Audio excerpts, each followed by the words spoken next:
अस्सलाम वालेकुम फ्रेंड्स। तो आज हम बना रहे हैं अस्तर वाली कुर्ती। तो जैसे कि मेरे पास कमेंट आई थी कि मैम अब आप अस्तर वाला कोई ड्रेस स्टिच करके दिखाएं, तो मैंने अस्तर वाले तो कई ड्रेस आपको स्टिच करके दिखाए हैं। अब मैं कुर्ती आपको बताऊंगी कि अस्तर वाली जॉर्जेट की जो एम्ब्रॉयडर्ड कुर्ती होती है वो आप कैसे स्टिच कर सकते हैं। तो उसके लिए मैंने ये बराबर के 2.5 मीटर के दोनों ही कपड़े लिए हैं। बाकी अगर आपको भी कोई भी अगर अदरवाइज़ ड्रेस सिलवानी है या फिर आपको गाउन आपको सीखना है कैसे सिलेगा, तो आप मुझे कमेंट कर सकती हैं। तो अस्तर वाली जब हम कुर्ती या फिर कोई भी गाउन वगैरह कटिंग करते हैं, तो सबसे पहले हम लाइनिंग का कटिंग करते हैं। जो हमारा अस्तर होता है पहले हम वो कटिंग करते हैं। और अगर आप प्योर कॉटन का अस्तर लें तो पहले इसको अच्छे से श्रिंक कर लें, फिर इसकी कटिंग कीजिएगा। तो मेरे यहाँ पेपर कॉटन है तो मैंने इसको श्रिंक नहीं किया है क्योंकि ये सुकड़ता नहीं है। ठीक है, तो हमने उल्टी साइड से इसको फोल्ड करके रखा हुआ है और इसकी जो लेंथ ली है हमने ली है 44 इंच, और जबकि हमें रेडी लेंथ चाहिए 46 इंच। तो हम जो है अस्तर जो है थोड़ा 2 इंच कम कर रखते हैं अपने मेन फैब्रिक से।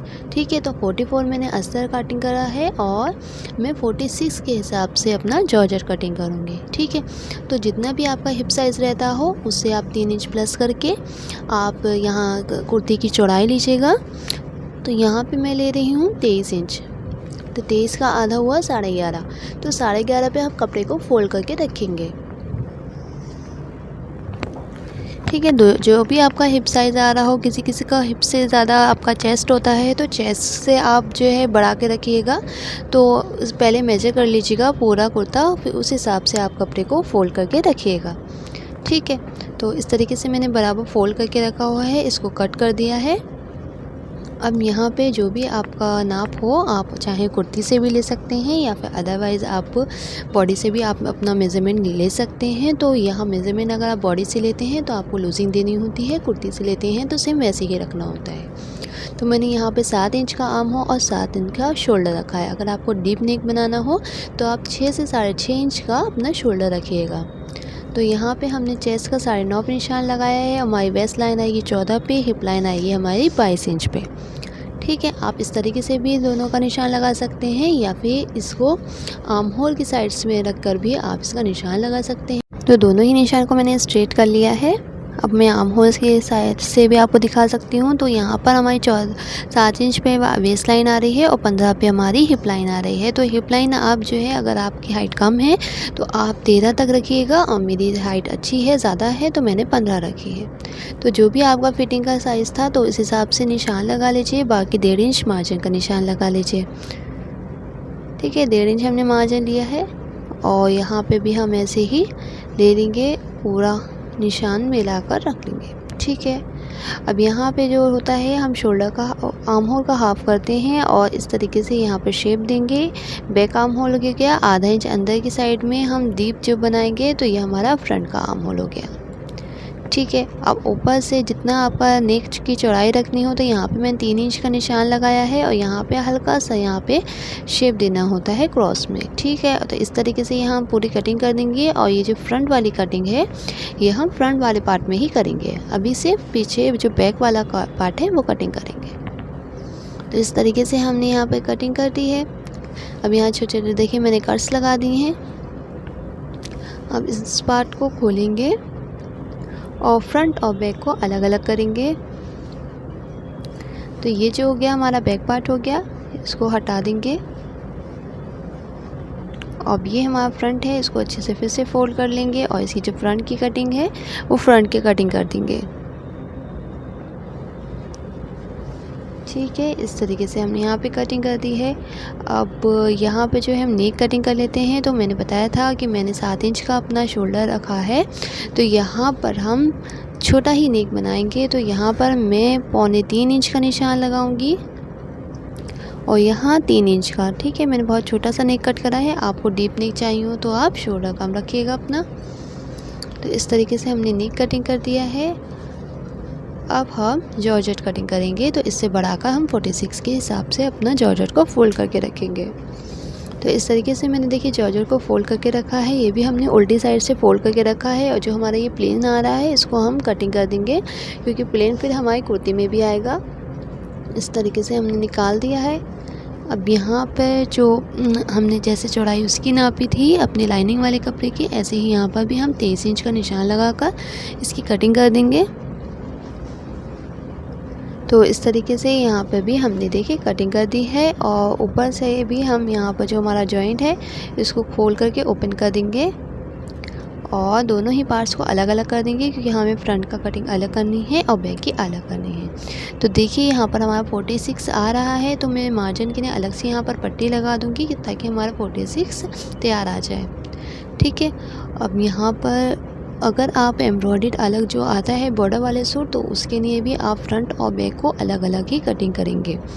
ठीक है, तो यहाँ पर तो हमारा सेम हैगा फ्रंट बैक का, तो हम तो एक साथ भी कर सकते थे, लेकिन आपको कंफ्यूजन ना हो तो इसलिए मैं अलग अलग करके आपको दिखा रही हूँ। तो इस तरीके से दोनों को एक के ऊपर एक सेट करना है। देखिए मैंने सेट करके यहाँ पर पिंस लगा दिए हैं, बिल्कुल बराबर से सेट करा है। तो हमारा जो अस्तर है, अस्तर से अगर थोड़ा बहुत ज़्यादा हो जाएगी जॉर्जेट तो कोई प्रॉब्लम नहीं है, अलग अगर कम हो जाती है तो हमें प्रॉब्लम हो सकती है। तो ध्यान रखें कि आप कभी भी जो जॉर्जेट है, मतलब जो आपका लाइनिंग वाला कपड़ा है वो परफेक्ट है, तो उससे ज़्यादा हो जाए लेकिन उससे कम नहीं हो। तो देखिए हमने सेम कटिंग कर ली है, सेम ही इसमें कट्स भी लगा दिए हैं, और ऐसे ही हम बैक पार्ट को सेट कर लेंगे। बिल्कुल सेट कर लिया है, अब इसकी भी ऐसे ही सेम कटिंग कर देंगे। तो कोई हमें घटाना बढ़ाना कुछ भी नहीं करना है, सेम कटिंग कर लेना है। ठीक है, हमने यहाँ पर इसको भी कटिंग कर लिया है। अगर आपका जो नेक होता है, फ्रंट का नेक पीछे की तरफ भागता है, तो आप बैक पार्ट को आधा इंच बढ़ा के लॉन्ग काटिएगा। ठीक है, लॉन्ग कर लेना है सिर्फ आधा इंच, बाकी कोई भी आपको चेंजेस नहीं करने हैं। तो आपका जो फ्रंट का नेक है तो पीछे की तरफ नहीं जाएगा। तो यहाँ पर हम स्लीव्स कटिंग करेंगे जॉर्जेट की, तो इसके लिए पहले हम लाइनिंग का जो अस्तर का कपड़ा है वो कटिंग करेंगे। तो अस्तर का जो मेरा साइड का ये यहाँ पे जो पीस निकला है, इसको हम लेंगे और इसको पूरा फोल्ड कर देंगे। तो ये हमारा 4 फोल्ड हो गया है, और इस तरीके से दोनों ही स्लीव्स को साथ में कटिंग करना है। तो अच्छे से इसको फोल्ड कर लेंगे, सेट कर लेंगे। अब आपका जो भी चेस्ट साइड रहता है तो आपको उसका चौथा हिस्सा लेना है। ठीक है, तो जैसे मैंने फिटिंग अपनी 19 रखी थी, तो 19 का आधा हमारा जो आएगा वो आएगा 9.5। तो 9.5 से आप आधा इंच कम करके 9 इंच पे भी फोल्ड कर सकते हैं। बाकी आप आर्म होल से 2-2.5 इंच प्लस करके तब भी आप ये स्लीव्स का ये चौड़ाई ले सकते हैं। तो आपको जो बेटर लगे आप वो ले लीजिएगा, दोनों में ही आपका ये जो आर्म होल होता है परफेक्ट आ जाता है। ठीक है, तो यहाँ पर मैं ज़्यादा मार्जिन नहीं ले रही हूँ, तो यहाँ पर मैंने 8.5 इंच पर ही इसकी कटिंग कर लेनी है। अलग से मैं बच्चियाँ भी लगा सकती हूँ, लेकिन वो मैं नहीं लगाऊंगी। तो हमारी जो तैयार स्लीव्स की लेंथ रहनी थी वो 23 रहनी थी, तो मैंने यहाँ पर 23 इंच ही अस्तर कटिंग करना है।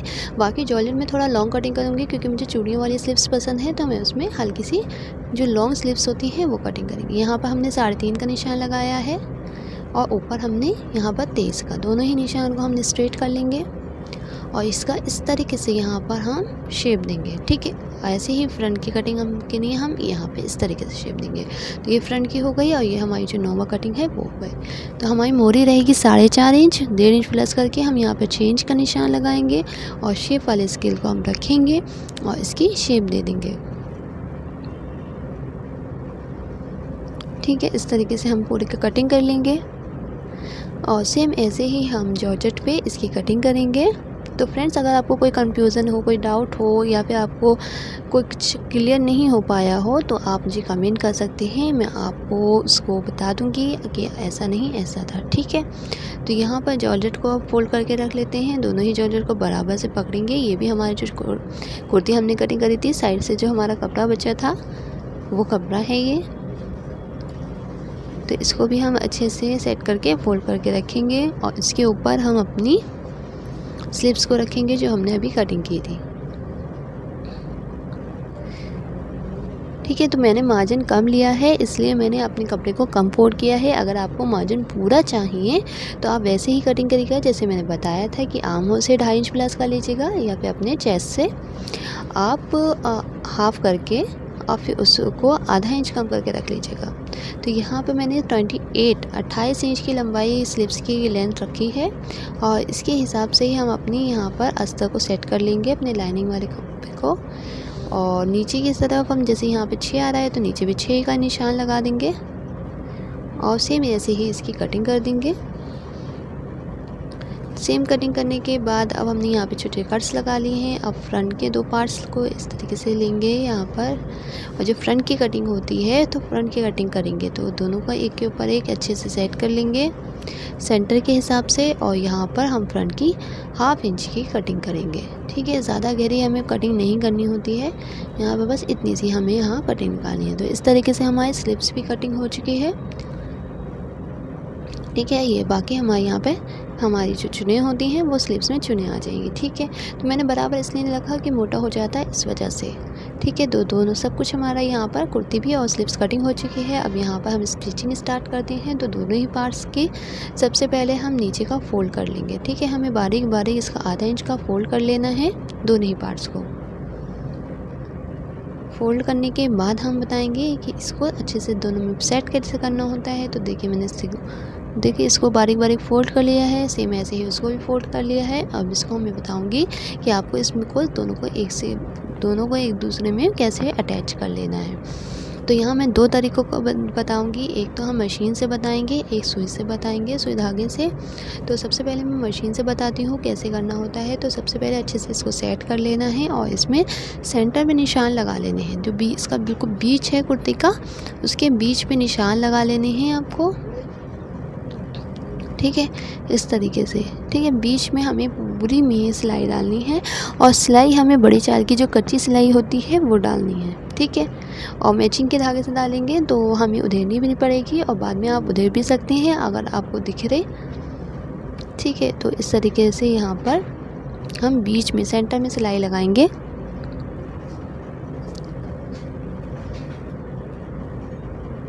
अच्छे से कपड़े को सेट करते जाएं, दोनों तरफ से बराबर करते हुए हम बीच में सिलाई डालते रहेंगे। तो ध्यान रहे कपड़े को सेट करते करते हमें ये सिलाई को डालना है, क्योंकि बाद की सिलाई हमारी परफेक्ट आए इसके लिए हमें यहाँ सेंटर की सिलाई डालनी ज़रूरी हो जाती है। और ये हमारा जॉर्जेट एम्ब्रॉयडर्ड है तो ये हमारा कपड़ा सेट करने में भी थोड़ी प्रॉब्लम होती है। तो इसलिए हमें अच्छे से पहले यहाँ पर सिलाई डालनी होती है सेंटर के। यहाँ पर हमने सिलाई डाली है। अब हम इसकी ऊपर यहाँ पर सिलाई लगाना स्टार्ट करेंगे यहाँ से। ठीक है, इधर साइड से हम यहाँ पर पूरी मिलाते हुए यहाँ पर सिलाई लगाएंगे। तो आपका जो भी ज्वेलर थोड़ा बहुत अगर एक्स्ट्रा आ रहा हो तो आप उसको बाहर निकाल सकते हैं, क्योंकि बाद में हम अस्तर के हिसाब से उसको कटिंग कर लेंगे, उसको छाट लेंगे, उसमें कोई प्रॉब्लम नहीं होती है। ठीक है, तो इसको अच्छे से यहाँ पर सेट करते करते सेंटर के हिसाब से सेंटर में जो भी एक्स्ट्रा कपड़ा आ रहा हो, झूल आ रहा हो, सब आप उधर साइड निकाल दीजिएगा। और इस तरीके से जैसे मैं सिलाई लगा रही हूँ आप सिलाई लगा लीजिएगा। एक पैर की सिलाई लगा रही हूँ और कच्ची सिलाई लगा रही हूँ। लेकिन वैसे मशीन की मैं मैचिंग के धागे से सिलाई लगा रही हूँ तो ये इसको उधेड़ने की ज़रूरत नहीं होती है। इस पर सेंटर की सिलाई आप निकाल देंगे तो बाकी आपको कोई सिलाई निकालने की ज़रूरत नहीं होती है। ठीक है, तो इस तरीके से यहाँ पर सिलाई लगा देंगे। बिल्कुल एंड तक हम सिलाई लगाएंगे जहाँ तक हमारा अस्तर लाइनिंग का कपड़ा है। ठीक है, इस तरीके से सिलाई को बाहर निकाल देंगे। ऐसे ही सेम हमें दूसरी साइड पे भी सिलाई लगानी है।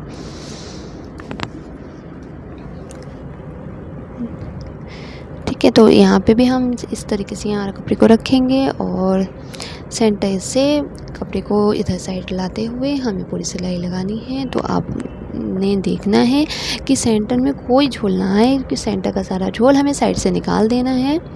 तो इस तरीके से सेट करते करते हमें यहाँ पर पूरी सिलाई लगा देनी है। तो अगर आपकी ये वाली सिलाई परफेक्ट लग जाएगी तो आपको आगे सूट की पूरी फिनिशिंग में कोई प्रॉब्लम नहीं होगी। ठीक है, इस तरीके से हमने पूरी सिलाइयाँ लगा दी हैं। अब देखिए इस तरीके से हमारा अस्तर और हमारी जॉर्जेट दोनों आपस में अच्छे से अटैच हो चुके हैं। अगर आप उसमें कोई भी डिज़ाइनिंग करेंगी तो आपको कोई प्रॉब्लम नहीं होगी। बाकी हल्का हल्का जो मेरा जॉर्जेट बाहर आ रही है बहुत ही हल्की हल्की, तो मैं इसको हल्के के थोड़ा कट कर दूँगी। ठीक है, बिल्कुल बराबर जो हमारा देखिए हमारा लाइनिंग जो है परफेक्ट होनी चाहिए। लाइनिंग परफेक्ट है तो आप जॉर्जेट की फिक्र नहीं कीजिएगा। बाकी जॉर्जेट हल्की हल्की जो भी बाहर या ज़्यादा आ जाती है वो कट हो जाती है बाद में। इस तरीके से देखिए हमने कट कर लिया है। ठीक है, यहाँ पे इस तरीके से यहाँ पर निकाल देंगे और यहाँ पर भी हम निकाल देते। जो भी आपका एक्स्ट्रा आ रहा हो आप निकाल दीजिएगा। तो इस तरीके से मैंने यहाँ पे ये वाला आपको बताया था कि मशीन से कैसे लगाते हैं। अब मैं आपको सुई धागे से बताऊँगी। तो बैक साइड में हम सुई धागे से बताएंगे। तो मैंने अच्छे से दोनों को एक के ऊपर एक रख के सेट कर लिया है, स्केल रख लिया है ताकि कपड़ा इधर उधर ना हो। तो यहाँ पर अच्छे से सेट करने के बाद हमने सुई में धागा डालना है, सिंगल धागा डालना है, डबल धागा नहीं डालना है। देखिए सिंगल धागा मैंने डाला है, मैंने वाइट धागा लिया है ताकि आपको इजीली दिखे, और बाकी ये हमें बाद में निकालना भी होता है, इसलिए अनमैच ही लेना चाहिए। ठीक है, अनमैच धागा है। देखिए छोटा धागा लिया हमने, फिर थोड़ी देर पे छोटा टाँका ले लिया, फिर थोड़ी मतलब समझ लीजिए 1.5 इंच पे हमें छोटे छोटे टाँके लेने हैं। 1 से 1.5 इंच पर हमें एक छोटा सा टाँका ले लेना है। तो इस तरीके से हमें बड़ा बड़ा कच्चा कर लेना है। ठीक है, तो ऐसे ही हम छोटा टाँका लेंगे, छोटा टाँका लेंगे। तो चाहें तो आप निशान भी लगा सकते हैं, बाकी आप आइडिया से ही आप ये कर लीजिएगा। बस आपको क्या ऊपर साइड आपको बड़े बड़े टाँके दिखाने हैं और नीचे छोटे छोटे दिखाने हैं। इससे क्या होगा, आप ईज़िली इसको निकाल सकते हैं। ठीक है, अगर छोटे छोटे टाँके लेंगे तो आपको निकालने में प्रॉब्लम होगी और डालने में भी प्रॉब्लम होगी। तो इस तरीके से हम छोटे छोटे टाँके देके इसको अच्छे से इसको अटैच करेंगे। ठीक है, तो इस तरीके से छोटे छोटे टाँके ले लेने हैं, फिर एक से इसको निकाल देंगे। ठीक है, तो आप एक साथ टाँके ले लीजिएगा, बाकी बाद में लूज़ कर दीजिएगा धागे को। इस तरीके से हमें पूरा इससे कर लेना है। ठीक है, अब आर्म होल साइड में भी हम ऐसे ही टाँके ले लेंगे। तो जैसा शेप आ रहा हो आप वैसे ही टाँके लेते जाइएगा। ठीक है, अब यहाँ पर भी हम ऐसे ही छोटे टाँके लेंगे और उधर साइड से भी हम पूरे में इसी तरीके से यहाँ पर टाँका लेंगे और पूरे को सेम ऐसे ही अटैच कर लेंगे। ये बहुत ही ईजिली अटैच हो जाता है और निकालने में आपको खास प्रॉब्लम नहीं होगी। आप अच्छे से एकदम खींचेंगे धागा तो ये पूरी सिलाई एकदम निकल जाएगी, और ये वैसे भी बड़े टाँके होते हैं तो ईज़िली निकल जाते हैं। ठीक है, तो आप ये वाला भी तरीका यूज़ कर सकते हैं और जो मैंने मशीन से बताया है वो भी यूज़ कर सकते हैं। तो ऐसे ही पूरी हमें यहाँ पर सिला कच्चा कर लेना है। तो देखिए मैंने पूरे में कच्चा कर लिया है, तो अच्छे से हमारा ये अटैच हुआ है। बाकी जो हमारा धागा था हमने ऐसे छोड़ दिया है उसको, ये भी अच्छे से अटैच हो चुका है। अब ये मशीन वाला भी, तो जो भी आपको इजी लग रहा हो तो आप वो वाला यूज़ कीजिएगा। ठीक है, तो बस ये है कच्चा वो आपको उधेड़ना पड़ता है और ये मशीन वाला आपको उधेड़ना नहीं पड़ता, ये फिक्स हो जाता है। ठीक है, तो आप यहाँ पे कोई भी डिज़ाइनिंग कर सकती हैं। तो फ्रेंड्स वीडियो पसंद आए तो प्लीज़ लाइक करें, चैनल को सब्सक्राइब करें एंड बेल आइकन को प्रेस करें। Thank you for watching.